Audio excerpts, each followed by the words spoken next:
Bagaimana kabarnya hari ini? Luar biasa karena kita punya Tuhan yang luar biasa. Apapun keadaan kita, ya kita katakan luar biasa. Kenapa? Karena Tuhan itu yang luar biasa. Iya, hari ini tema firman Tuhan masih di dalam tema yang sama. Bagaimana kita ini membangun hubungan, relasi yang sehat dengan Tuhan. Tapi hari ini subtemanya adalah penghalang-penghalang di dalam kita membangun hubungan dengan Tuhan. Saudara, kita semua rindu pasti punya hubungan yang dekat dengan Tuhan. Tapi ya percayalah selalu ada penghalangnya. Ya, tidak mungkin iblis itu mau berdiam diri kita dekat dengan Tuhan. Ya, yang pertama pasti iblis tidak akan senang. Lalu dia akan memakai berbagai cara untuk membuat kita jauh dari Tuhan. Nah, hari ini tema firman Tuhan yang diberikan dari gereja adalah Yesaya 59. Kita baca mulai dari ayat yang pertama, saudara ya. Yesaya 59 ayat 2 sebenarnya, tapi saya pengen kita baca satu perikop. Kita baca bersama 1, 2, 3. Sesungguhnya tangan Tuhan tidak untuk dan pendengarannya tidak kurang tajam untuk mendengar. Ayat yang kedua berkata di sana, tetapi yang merupakan pemisah antara kamu dan Allahmu ialah, dan yang membuat dia menyembunyikan diri terhadap kamu sehingga ia tidak mendengar ialah segala dosamu. Ayat yang pertama, coba kita balik dulu ke ayat yang pertama, saudara. Mari kita pahami bersama. Saya banyak menemukan orang Kristen yang berkata, Bu, saya itu udah doa, saya itu udah puasa loh Bu, saya itu sudah melakukan ini dan itu, tapi kenapa saya belum menerima jawaban? Yang pertama yang harus kita mengerti, firman Tuhan, Alkitab berkata Tuhan tetap Tuhan. Dia berkuasa, yes. Dia sanggup menjawab doa kita, amin. Dia sanggup mengubah keadaan kita, pasti. Makanya firman ini berkata sesungguhnya Tuhan tuh gak pernah berubah. Tangan Tuhan tidak kurang panjang. Ya, dia sanggup menjamah, dia sanggup melakukan segala perkara yang dia mau. Ya, dan dikatakan tangan Tuhan itu tidak kurang panjang untuk menyelamatkanmu dari segala dosa, dari segala pergumulan, segala tantangan, dan juga pendengarannya tidak kurang tajam untuk mendengar. Sekalipun banyak orang Kristen itu yang nggak tahu diri, sorry ya. Ya, Tuhan tuh tidak dengar doa saya. Tuhan mau dibilang tuli loh. Saya tuh yang pertama marah kalau ada orang Kristen yang bilang Tuhan tuh tidak dengar loh Bu doa saya. Saya mau tanya, Tuhan dengar nggak? Enak aja ngomong Tuhan tidak dengar. Tuhan itu dengar. Jangan pernah ada yang bilang Tuhan tidak mendengar doa saya. Saya baptis ulang, saya rendam 20 menit. Ya, marah saya kalau dibilang Tuhan tidak mendengar. Tuhan itu telinganya gak kurang panjang. Bahkan di dalam hati pun yang kita ngomong di dalam hati Tuhan mendengar. Jadi jangan bilang Tuhan tidak dengar, saudara. Belum engkau ucapkan saja masih dari hatimu Tuhan mendengar suara hatimu. Bahkan gak usah suara hati, Alkitab bilang bahasa air mata juga Tuhan tahu.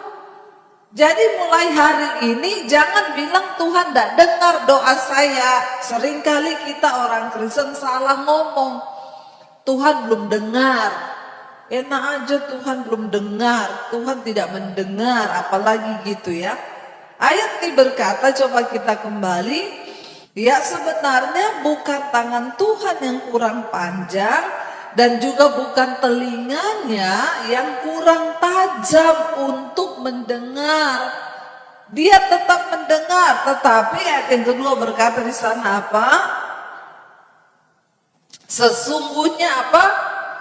Ayat yang kedua tolong, tetapi yang merupakan pemisah antara kamu dan Allahmu ialah segala kejahatanmu, dan yang membuat dia menyembunyikan diri terhadap kamu ialah sehingga ia tidak mendengar ialah segala dosamu.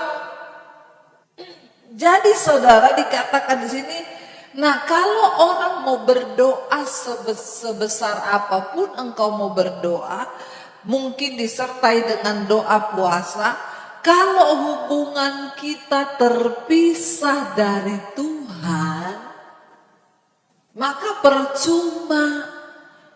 Makanya saya melihat banyak kehidupan orang Kristen tuh gak berubah-berubah. Keadaannya stuck di situ. Dia pede, dia pikir dia ke gereja tiap minggu, dia berdoa, dia melakukan mungkin persembahan, perpuluhan, dia pikir Tuhan udah seneng. Ternyata dia tidak sadar, dia tidak tahu, dia begitu pede mengatakan Tuhan beserta dia, ternyata Alkitab berkata dia dengan Tuhan hubungannya terpisah. Lah kalau hubungan terpisah mau apa saudara?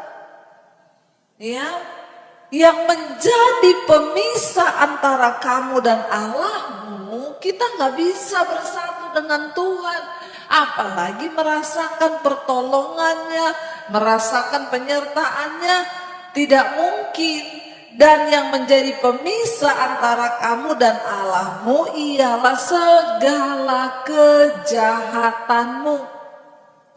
Hal pertama yang membuat hubungan kita dengan Tuhan itu rusak adalah kejahatan. Sehingga itu yang menyebabkan Tuhan menyembunyikan diri terhadap kita dan dia tidak mau menjawab doa kita ialah karena segala dosa dan pelanggaran kita. Saudara, jangan anggap enteng dosa itu. Sekarang ini yang namanya dosa itu mulai dikurang-kurangi bobotnya. Orang sekarang banyak hidup kompromi dengan dosa. Karena mereka pikir biasalah, gak usah terlalu kudus-kudus lah hidup ini. Banyak orang mulai kompromi dengan dosa sehingga mereka berpikir dosa itu ya sesuatu yang biasa. Saudara, dosa itu adalah sesuatu yang luar biasa dalam diri manusia. Kenapa Yesus turun dari sorga? Kenapa dia datang untuk mati, disiksa, mencurahkan darahnya? Kan cuma untuk satu hal. Untuk apa? Membereskan hidup kita ini dari dosa. Karena itu jangan anggap enteng dosa dalam hidup kita. Mungkin ada yang berkata, saya tidak selingkuh loh bu, saya tidak berzinah loh bu, tapi engkau masih punya kepahitan di hati. Engkau masih iri hati terhadap orang. Ya, omongannya itu seringkali omongan yang pahit kepada orang. Ya, bahkan cara berpikir kita seringkali melihat orang, ya, dan kita suka tersinggung, kita suka marah, itu juga semua dosa-dosa yang harus kita bereskan dari hidup kita. Dosa itu ada jenisnya, ada dosa yang kelihatan, ada dosa yang tidak kelihatan. Ada dosa yang mengikat, ada dosa yang hanya kejatuhan.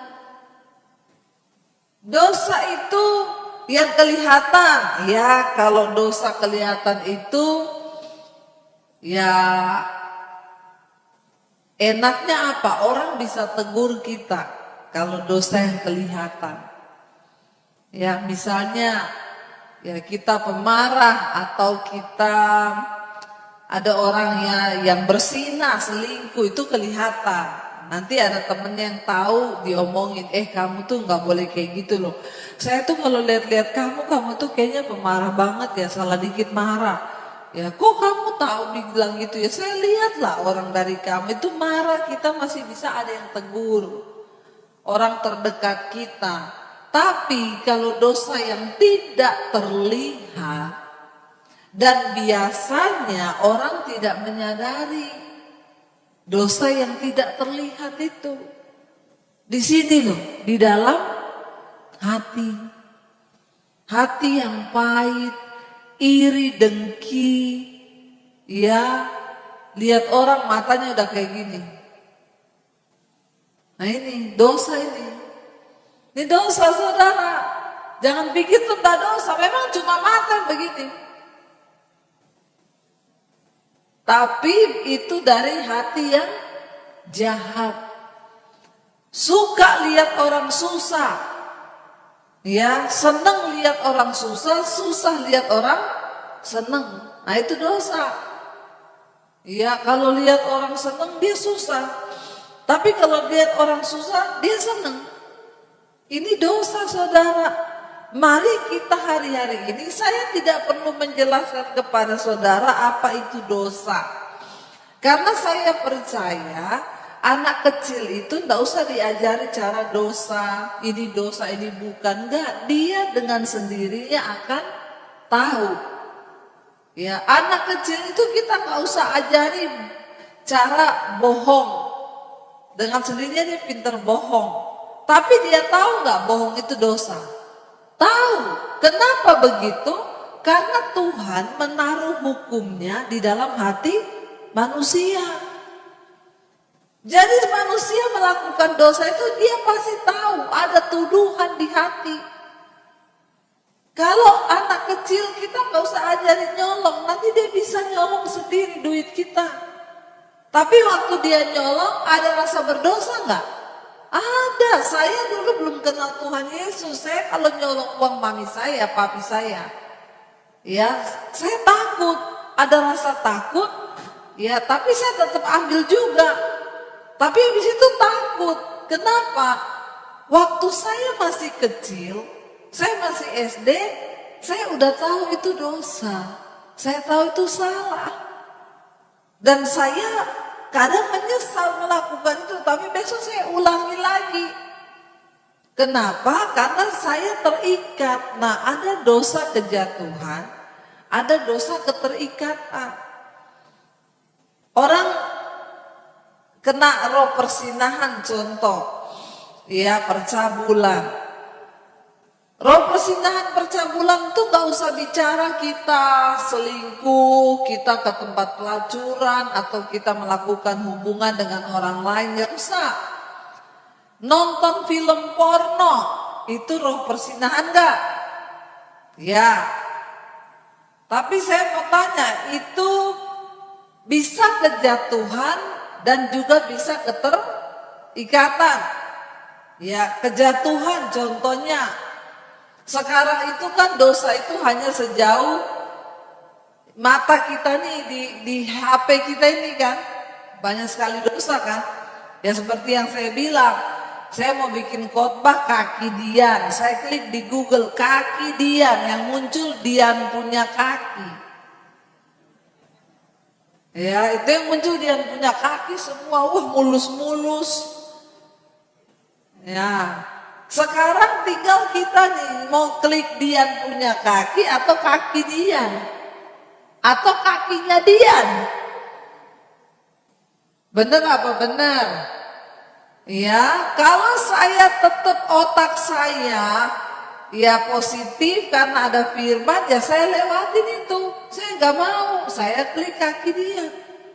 Tapi kalau orang yang masih mau main-main, tidak kuat dalam firman, rohnya nggak kuat, ya dia coba-coba klik kakinya dia. Nanti begitu klik satu kakinya dia, keluar kaki-kaki yang lain. Iya nah bapak-bapak. Nggak usah pura-pura bego, tapi nggak usah angkat tangan juga, nanti malu ya. Akhirnya ada orang Saat itu ketika dia klik terikut emosi perasaannya, dagingnya terpancing, dia ikuti. Lalu dia terjerumus menonton film porno. Hari itu saya mau tanya, dia jatuh atau terikat? Jatuh dulu, jatuh, belum terikat, baru jatuh. Nanti besok dia, nah ini loh saudara, film porno itu begitu sekali masuk, dia tuh merasuki pikiran, merasuk sel-sel di otak. Sekarang itu banyak anak-anak muda yang otaknya udah rusak. Kenapa? Karena mereka itu nonton film porno, sehingga membuat itu dia teringat terus di alam bawah sadar. Kakinya dia tadi. Lalu akhirnya besok itu setan datang ditambah dengan daging. Setan bilang, kemarin kamu nonton kakinya Dian bagus loh. Masih ada kaki-kaki yang lain. Ada kakinya Susi, kakinya siapa lagi? Ya, kamu kalau mau lihat jangan bilang Debbie loh ya. Ya, nanti kalau kamu mau lihat ada, coba klik lagi yang kemarin itu. Tadinya awalnya kejatuhan.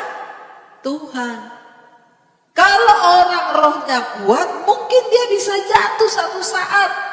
Jatuh, tapi dia bertobat. Tuhan ampuni Tuhan, kemarin kenapa saya masih lihat film begitu Tuhan. Ampuni, kuduskan aku. Dia baca Alkitab. Dia berdoa, dia dengar lagu-lagu rohani, dia bangun rohnya kembali. Itu orang yang sadar, tapi orang yang tidak sadar besok dia cari lagi tuh kakinya dia. Dari satu kali, ya besok jadi 2 kali. Nanti sehari bisa 2 kali, bertambah jadi sehari 3 kali. Nah ini gara-gara 1 kali kita biarkan daging kita. Ya, jadi handphone ini bisa menjadi alat untuk setan, tapi juga bisa kita pakai menjadi alat buat Tuhan. Saya untuk belajar khotbah, orang bilang gini, Bu, ya kenapa Ibu nggak pakai Alkitab? Bukan apa-apa. Yang pertama mata saya udah buram baca Alkitab. Ini kan menyala ya, jadi kita baca itu apalagi kalau kita tandai biru, tulisannya itu jadi berubah putih, dasarnya biru, di mata itu nggak sakit, kita bisa baca. Lalu saya mau cari ayat, misalnya saya mau khotbah duduk di situ, tiba-tiba Tuhan ingetin bicara tentang kemurnian. Saya tinggal buka konkordansi Alkitabnya, saya ketik kemurnian di Alkitab, keluar semua ayat tentang kemurnian. Jadi saudara, alat ini bisa kita pakai untuk kemuliaan Tuhan, tapi selanjutnya juga bisa kita pakai untuk jadi kerajaan setan di hidup kita. Tinggal tergantung di tangan siapa dia berada. Amin apa amin? Ya, handphone yang sama, barang yang sama di tangan orang yang terikat dengan film porno tiap hari buat nonton film porno. Tapi di tangan saya handphone ini menghasilkan khotbah-khotbah yang bisa menyelamatkan jiwa-jiwa. Nah sekarang kan kita yang memilih.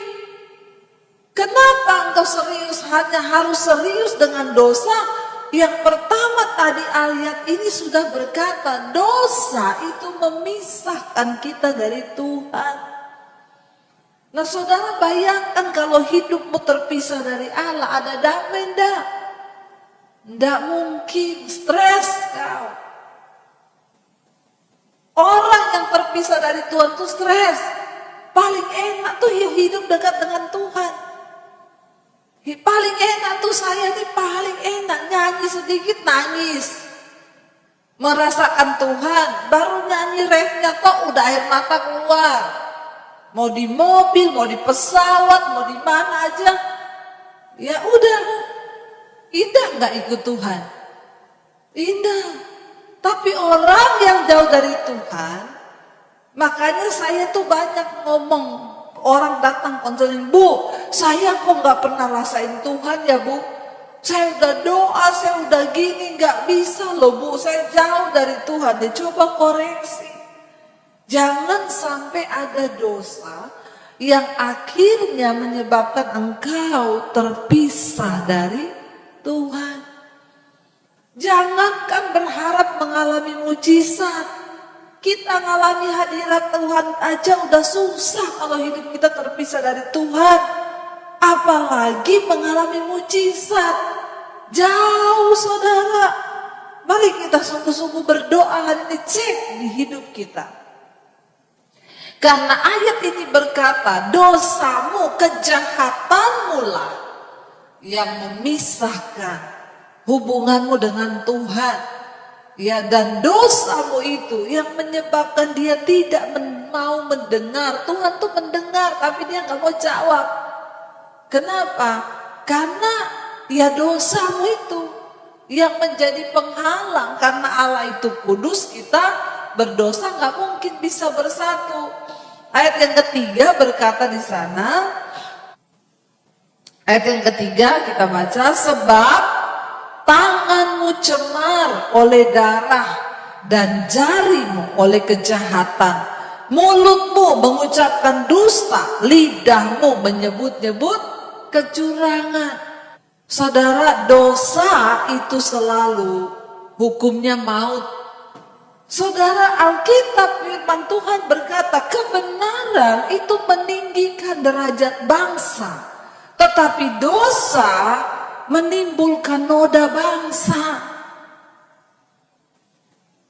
Jadi dengan kata lain saya mau bilang, kalau kita hidup dalam kebenaran, maka Tuhan juga akan mengangkat derajat hidup kita. Karena kebenaran itu mengangkat derajat hidup seseorang. Derajat hidup kita, derajat hidup keluarga kita. Bahkan firman Tuhan bilang, kebenaran ya mengangkat derajat, meninggikan derajat sebuah bangsa. Kita berdoa supaya Indonesia ini saudara, aduh saudara ya, benar-benar loh saya tuh gregetan lihat Tuhan, bagaimana Tuhan mau berperkara. Ingat bangsa Israel, waktu mereka hidup dalam kenajisan, percabulan, lihat Sodom dan Gomora, jangan sampai itu terjadi. Tuhan itu murka dengan dosa saudara, jangan anggap enteng. Sampai satu kota Sodom dan Gomora dihancurkan, dibinasakan. Kenapa? Dosa. Terjadi perselingkuhan di situ, homoseksual, lesbian. Nanti kalau sudah dianggap biasa, ya udah jadi biasa. Ada seorang ibu yang berkata gini, Bu Devi, doakan ya Bu sungguh-sungguh dunia ini. Kenapa? Sekarang di Amerika boleh menikah kan? Pasangan mau laki perempuan, mau perempuan sama perempuan, perempuan laki-laki sama laki-laki boleh menikah. Di Jerman ini lebih gila lagi Bu, hukum yang baru keluar. Anak sama papa boleh nikah. Papa sama anak boleh nikah, mama sama anak boleh menikah. Tidak ada yang boleh menentang siapapun yang mau nikah. Apa yang dihasilkan dosa? Dosa itu tidak akan menghasilkan apa-apa, apalagi damai sejahtera. Orang yang hidup dalam dosa gak mungkin hidupnya damai. Dengar baik-baik, kenapa Tuhan mau kita ini buang semua dosa? Supaya hidupmu itu damai. Yesus sudah kasih kita ini damai. Yesus bilang, aku tinggalkan damai sejahteraku padamu. Damai itu melampaui segala akal pikiranmu. Tetapi dosa itu adalah pencabut damai sejahtera. Makanya jangan hidup dalam dosa. Bapak-bapak yang punya kepahitan, engkau hidup pahit itu tidak akan damai hidupmu. Yang pahit sama anak, pahit sama menantu, ya pahit sama semua orang, pahit sama keluarga pahit. Ya, jangan saudara, mari kita hidup Tuhan. Kalau ada di hatiku ini sesuatu yang belum berkenan, engkau masih melihat ada kepahitan, ada apapun, Tuhan ambil itu semua dari hidupku. Aku mau sungguh-sungguh hidup di dalam perkenanan Tuhan. Biar itu saudara yang akan menjadi kita ini, membawa kita sungguh-sungguh kepada Tuhan. Coba kita baca ayat yang selanjutnya. Di sana dikatakan, ya, kenapa Tuhan tidak menjawab? Ya, tadi dikatakan karena tanganmu penuh darah, ya, dan tidak ada yang mengajukan pengaduan dengan alasan benar, Tuhan bilang bangsa ini. Dan tidak ada penghakiman dengan alasan teguh. Orang mengandalkan kesia-siaan dan mengucapkan dusta. Orang mengandung bencana dan melahirkan kelaliman. Kita berdoa jangan sampai ini terjadi di atas bangsa kita, saudara. Ya, sungguh-sungguh kita bawa bangsa kita. Orang mengajukan pengaduan dengan alasan yang ya tidak benar, ya semua sudah tidak ada yang benar.